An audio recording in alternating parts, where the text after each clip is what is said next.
하나님의 말씀은 부모님이 살아계실 때 자식된 도리가 어떻게 해야 된다는 것을 가르치고 있습니다. 그렇게 함으로 인해서 그것이 하나님이 기뻐하시는 것이고 또 부모 공경과 부모님께 순종하는 공경의 삶이 자신들의 삶에 있어서 큰 축복이 된다는 것을 성경은 가르쳐주고 있습니다. 그래서 오늘 어버이 주일을 맞이했기 때문에 저와 여러분이 하나님의 말씀에서 말씀하고 있는 부모를 향한 자녀의 태도가 어떠해야 되는지에 대해서 함께 살펴봄으로 인해서 신앙적 삶과 부모 공경의 삶의 연관성을 한번 정리해 보려고 합니다. 자, 첫 번째로 성경은 부모 공경이나 부모에게 순종하는 삶의 태도가 취사 선택의 사항이 아닌 자녀의 삶의 의무이자 하나님의 명령이라고 가르치고 있습니다. 자, 부모님께 공경하는 거나 부모님께 순종하는 것은 옵션이 아니라는 거예요. 우리 어디 여행을 가면 여행 가이드가 이걸 원하면 옵션입니다. 돈을 더 내셔야 됩니다. 그러잖아요. 그래서 선택해도 되고 안 해도 되는 게 옵션이에요. 옵션, 선택사항이에요. 근데 부모 공경은 성경에 보니까 선택사항이 아니고 의무사항이라는 겁니다. 그리고 하나님께서 말씀을 통해서 명령형으로 말씀했어요. 명령형으로. 그래서 부모 공경은 해도 되고 안 해도 되고 그게 아니에요. 반드시 하나님의 자녀가 지향해야 될 삶의 태도다라는 것을 강조하고 있습니다. 그래서 오늘 1절에도 보면 자녀들아 주 안에서 너희 부모에게 순종하라. 이것이 옳으니라. 이것이 옳으니라. 이 헬라어는, 이 단어는 디카이온이라는 헬라 단어인데 정당하고 의롭다는 것이에요. 자녀가 부모님을 공경하고 부모님께 순종하는 것은 하나님 앞에서 정당한 것이다. 자, 우리 예수님께서도 하나님 아버지의 뜻을 따라서 그 뜻을 이루어드리기 위해서 죽기까지 순종하고 죽기까지 복종했죠. 그 빌립보서 2장 8절에 나오죠. 죽기까지 복종하셨다. 그렇게 나옵니다. 그래서 하나님의 계명에 순종함으로 인간은 의롭게 되며 하나님의 거룩하심을 닮아가게 된다는 것입니다. 그래서 부모님에게 순종하는 태도는 하나님 앞에서 옳고 하나님을 기쁘시게 하는 것임을 성경은 분명히 증가하고 있습니다. 자, 십자가를 보면 수직적인 관계도 이렇게 나무 십자가 수직적으로도 나와 있고 수평적으로 나와 있잖아요. 그러니까 우리는 믿음 생활을 하면 하나님과 나만의 관계만을 생각할 수 있는데 그렇지 않다는 거예요. 하나님과 나만의 관계뿐만 아니라 수평적으로 부모와의 관계, 부부의 관계, 자식과의 관계, 이웃과의 관계, 이것이 하나님의 마음을 기쁘게 하는 것이냐 그렇지 않은 것이냐 영향이 있다는 거예요. 하나님은 하나님과 나만의 수직적인 만남뿐만 아니라 수평적으로 내가 사람들과 어떤 관계성 속에서 살아가고 있냐, 그 중에 하나가 오늘 어버이 주일이니까 자녀는 부모와 어떤 관계를 맺으며 살아가고 있냐 하는 것이죠. 이것이 이 삶의 태도를 통해서 하나님께서 기뻐할 수도 있고 하나님께서 기뻐하지 않을 수도 있다는 거죠.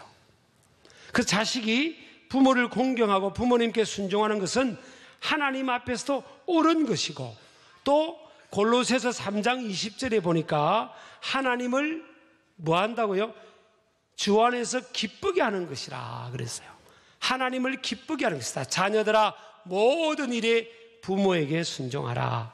어떤 거는 순종하고 어떤 거는 순종 안 하고 그런 게 아니라 모든 일에 부모에게 순종하라. 이는 주 안에서 기쁘게 하는 것이니라. 부모에게 순종하는 것도 취사 선택하지 말라는 거예요. 내 부모에게 순종하라. 이것은 옳으니라. 주 안에서. 그러니까 예수님 믿는 것, 하나님 믿는 것, 신앙생활 하는 것, 이거 하지 말라는 것 외에는 주 안에서 내 부모에게 순종하라. 이것이 옳으니라 라는 것입니다. 자, 자식 있는 부모는 이런 정도의 이런 주제를 가지고 설교하면 우리 자녀가 오늘 와서 이 목사님 설교를 들어야 되는데 오늘 어디 간 거지? 그렇게 생각할 수 있어요. 자, 하나님께 다이렉트로 우리가 어떤 헌신을 하고 순종해서 하나님을 기쁘기도 하지만 수평적으로 사람과의 관계성 속에서도 하나님은 동일하게 어떤 사람의 행위를 기뻐 받으신다는 거예요. 그래서 십자가는요, 수직과 수평이 조화를 이룰 때 십자가의 완성이 되는 겁니다. 근데 자녀들 입장에서 볼 때 부모의 말씀과 뜻에 순종하는 것이 사실은 쉽지는 않습니다. 부모가 자녀에게 희생한 것에 비해서 자녀가 부모의 말씀과 뜻에 순종하는 게 쉽지가 않아요. 왜냐하면 첫 번째는 부모와 자녀의 의식과 문화의 차이 때문입니다. 자녀들이 부모의 말씀과 뜻에 순종하기 어려운 이유가 부모와 자녀의 의식과 문화의 차이입니다. 세대 차이가 많이 있는 거예요.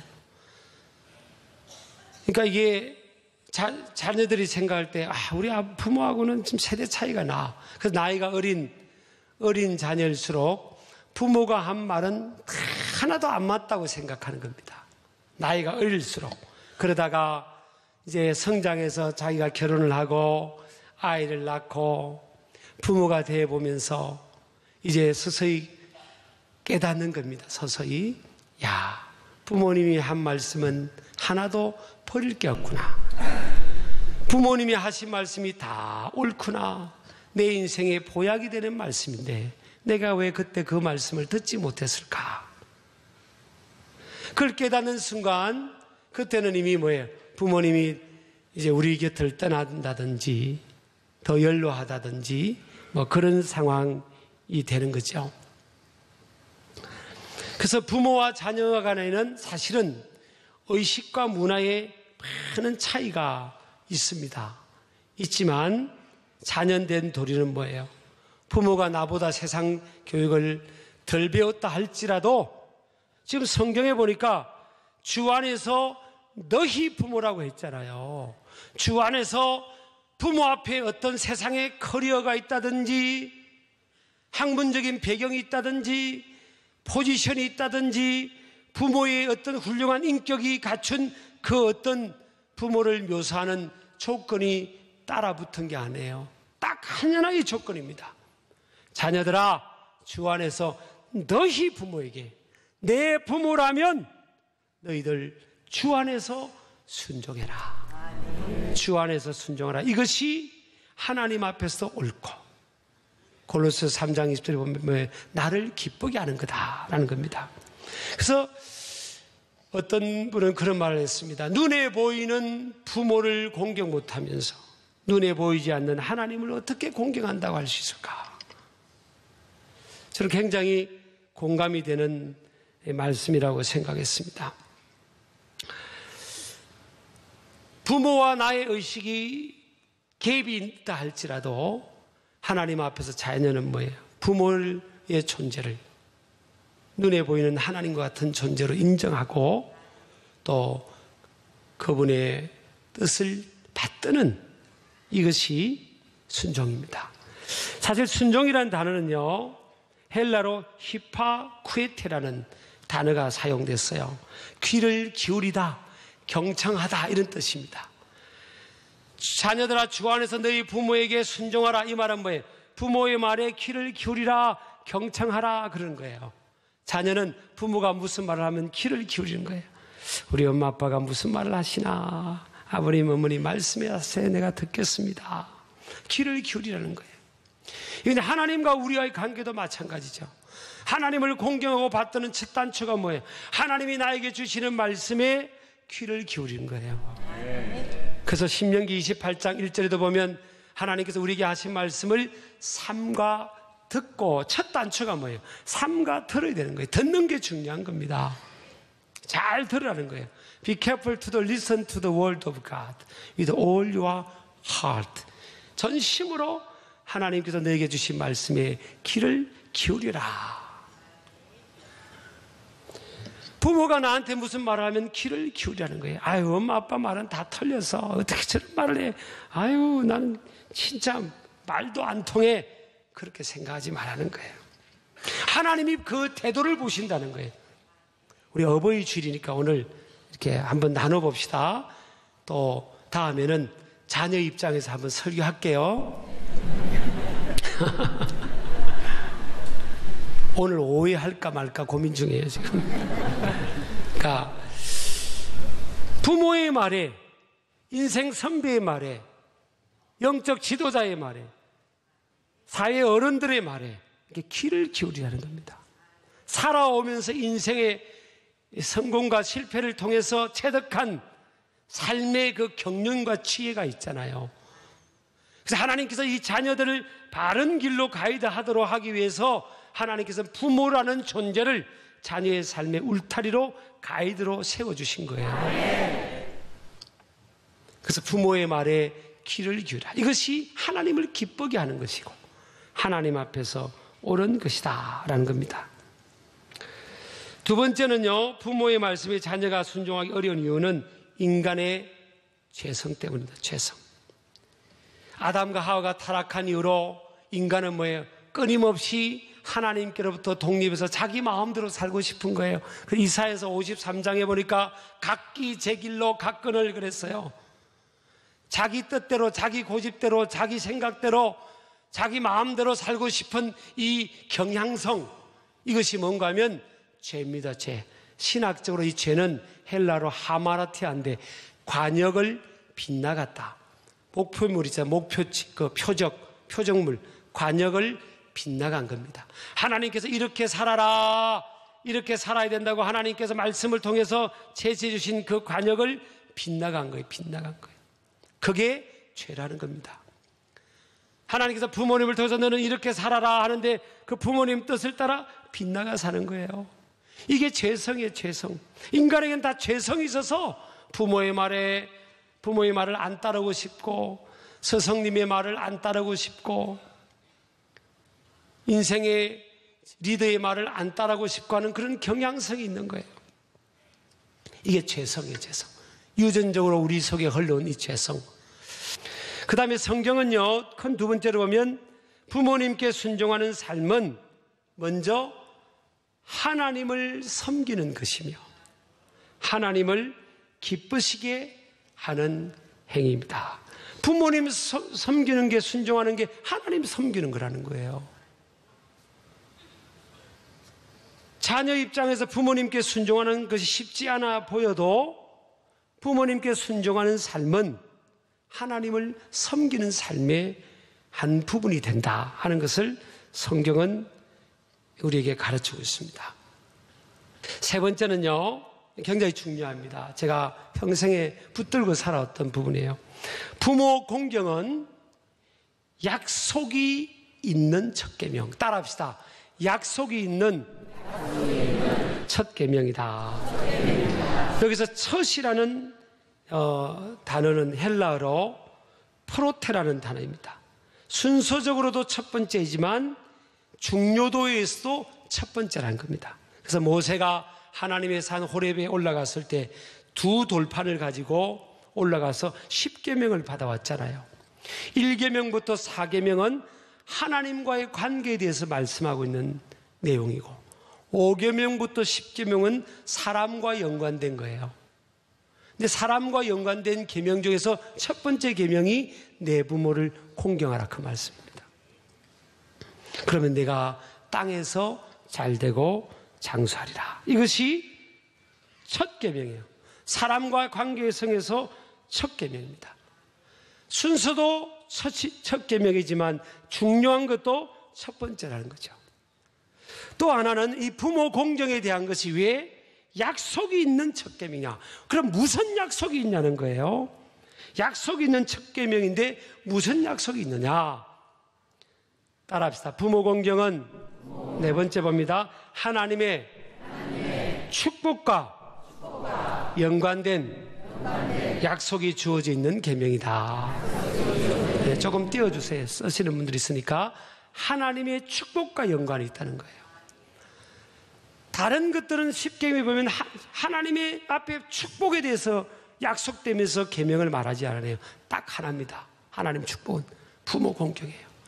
내 부모를 공경해봐라. 그러면 내가 준 땅에서 내가 잘되고 장수하게 될 것이다. 부모 공경은 뭐예요? 부모를 공경하는 그의 삶의 축복을 약속하고 있다는 겁니다. 하나님께서 딜하는 거예요. 네 부모를 공경해봐라. 그러면 내가 내 삶을 잘되게 하고 또 장수하고 롱런하게 해주겠다. 내가 잘되고 이 말은 뭔가 하면 내가 땅에서 잘되고 이 말은 지리적인 한계를 초월한 복을 말하는 겁니다. 그냥 밥 먹고 사는 정도가 아니에요. 지리적인 한계를 초월하는 축복을 내가 해주겠다. 하나님께서 그렇게 약속했습니다. 그리고 반짝 스타가 아니다. 반짝 복을 받은 사람이 아니다. 롱런하게 해주겠다는 거예요. 꾸준히 주님 앞에 설 때까지 끊임없이 복 있는 삶으로 해주겠다. 그래서 여러분, 축복은요, 우리가 하나님 앞에 복을 받는 것은 삶의 결과물입니다. 사람은 자신이 삶으로 심은 것을 거두게 되어 있습니다. 오늘 우리 2절 3절에도 보면 내 아버지와 어머니를 공경하라. 이것은 약속이 있는 첫 계명이니 이로써 그러잖아요. 이로써 앞에 내용의 조건적 결과를 나타내는 접속사적 표현 아니에요. 앞에 네가 이렇게 했으니까 그래서 네가 네 삶은 앞으로 내가 이렇게 잘되게 해주고 장수하게 해주겠다. 그런 약속이 따르는 거잖아요. 그래서 성경은 부모 공경의 삶을 통해 육체적, 지상적, 또 물질적 복이 약속되어 있음을 성경은 가르쳐 주고 있습니다. 여러분, 부모 공경은요, 대물림됩니다. 내가 부모님을 공경하면 내 자녀가 그것을 보고 또 우리를 공경하게 될 것이에요. 그게 복이죠. 그러니까 내가 당장 부모님을 효라는 것이 그렇잖아요. 효라는 한자가 자식이 아버지를 업고 있는 거 아닙니까? 자식이 업고 있는 거잖아요. 그죠? 연세 있는 분을 업고 있는 게 지금 효 아닙니까? 그러니까 자녀 입장에서 보면 우리가 자녀 입장, 부모이기도 하지만 또 자녀 입장이 되기도 하잖아요. 자녀 입장에서 볼 때 부모가 또 연세 있는 분들이 사회적으로도 마찬가지고 연세가 있는 연세 있는 어르신들 또 가정에서도 우리 연세 있는 부모님들을 침으로 내가 업어야 되는 이런 그 침으로 생각하는 그런 경향성들이 좀 있어요, 사실은. 근데 여러분, 그것은 성숙하게 자신의 인생을 보는 게 아닙니다. 성경적 관점에서 보면 뭐예요? 부모를 공경하는 것은 내 미래에 대한 투자의 투자, 내 미래에 대한 하나님의 축복의 투자인 거예요. 심은 종류대로, 심은 씨앗의 종류대로 우리가 거두잖아요. 근데 우리 자연의 법칙을 보아도 우리가 알 수 있는 것은 뭐냐요? 심은 만큼 거둡니까? 심은 만큼 거두는 게 아니에요. 심은 것은 요만큼 심었는데 거두기는 이만큼 거두는 게 하나님의 축복의 원리 아닙니까? 자연의 법칙 속에서도 하나님의 축복이 원리예요. 나는 요만큼 고생했는데 하나님은 이만큼 주시잖아요. 요런 씨앗을 심었는데, 콩을 심었는데 자골 났더니 팥이 났습니까? 그런 것은 없잖아요. 내가 부모님을 공경하고 이러면 힘든 거예요. 왜? 업고 가는 것처럼 힘든 겁니다. 부모가 자식을 위해서 희생하는 것도 물론 힘들지만 그것은 순리를 따라서 부모의 희생적 마음으로 그렇게 자녀를 위해서 희생하는 거예요. 근데 자녀는 부모를 위해서 순종하고 또 공경한다는 건 너무 힘든 겁니다. 진짜 업고 가는 짐으로 생각하는 경향성도 있는 거예요. 근데 여러분, 그런 각도는 세속적인 각도고요. 성경을 가지고 가만히 보면, 부모 공경은 내 인생에 축복을 심는 거구나. 내 인생의 축복이구나. 축복. 그럼 내 인생의 축복을 위해서 요만큼 내가 심으면 이만큼 거두는데 내가 당장 좀 힘들고 소통이 덜 되고 어려운 것 같아도 내 인생의 미래를 위해서 심는 거죠. 성경을 그대로 믿는 겁니다. 여러분, 우리가 오늘 어버이 주일이기 때문에 좀 나누는 겁니다. 부모를요, 짐으로 생각하지 말고. 어렵습니다. 자녀가 부모 공경하는 거 굉장히 어려운 겁니다. 예. 그렇지만 생각을 바꾸세요. 그렇지. 대물림 되는 것이, 심는 대로 거두는 것이. 그리고 하나님께서 다른 것은 내가 요것만 조금 해도 다른 건 다 해준다고 했잖아. 제가 전임 목회지에서 담임 목사 하면서 아주 내 외부 사역이 바빠서 시간이 정말 부족할 때, 그럴 때는 그렇게 못했지만, 제가 부모님 모시고 또 장모님이 좀 당뇨도 있고 해서 하셔가지고요, 부모님 모시고 그 서산에서, 지방에서요, 지금이야 교통이 좀 잘 났지만 그전에는 서해안 고속도로 나기 전에도 줄기차게 서울에 모시고 왔습니다. 그 바쁘게 사역하면서요, 줄기차게. 우리 장모님도 아십니다. 아산병원부터 해가 막 그냥 눈 감고도 올 수 있습니다. 아산병원. 하도 많이 왔어. 한 번도 내가 불평한 적 없습니다. 솔직히 마음으로. 어머니 갑시다. 이 목사님 바빠서 괜찮아요? 괜찮아요. 어머니 모시고 가는 게 내가 얼마나 행복한데 우리 데이트 한번 합시다. 물론 바빴지만요, 제가 왜 그런지 알아요? 요 말씀 붙은 거예요. 하나님 기억하세요. 하나님 별거 아니라도 그래도 내 마음이, 나는 마음으로 그렇게 해서 마음으로. 그래서 제가 참 목회를 행복하게 하는 것 같습니다. 저는요, 여기 와서 스트레스가 없어요, 진짜. 몰라, 여러분이 저 때문에 있을지 몰라도 너무 그냥 예배 드리는 게 좋고요. 이게 하나님 말씀 그대로잖아요. 내가 잘 되고 땅에서 장수하리라. 옆 사람 인사합니다. 옆 사람 축복합시다. 옆 사람 부탁합시다. 좋은 말 할 때 부모님 공경합시다. 아멘이죠? 교회에서도 여러분, 교회 어른들 이렇게 공경합니다. 제가 언젠가 어떤 모임에 가서 이게 보면 저를 보세요. 이 젊은 사람들은요, 막 일하고 싶은 거예요. 막 내가 여겼네. 그런데 연세가 많은 분이 떡 차지하고 있으면, 그냥 빨리 나가야 내가 일할 건데, 저거, 빨리 물리는, 이런 게 있어요, 이런 마음이. 그러니까 내가 젊은 친구 불렀습니다. 물론 저보다 나이가 많은 분들이었어요. 제가 불렀어요. 오세요. 3년만 기다리세요. 그래야 당신들 세상 오는 거 아니에요. 이거 3년을 못 참아요.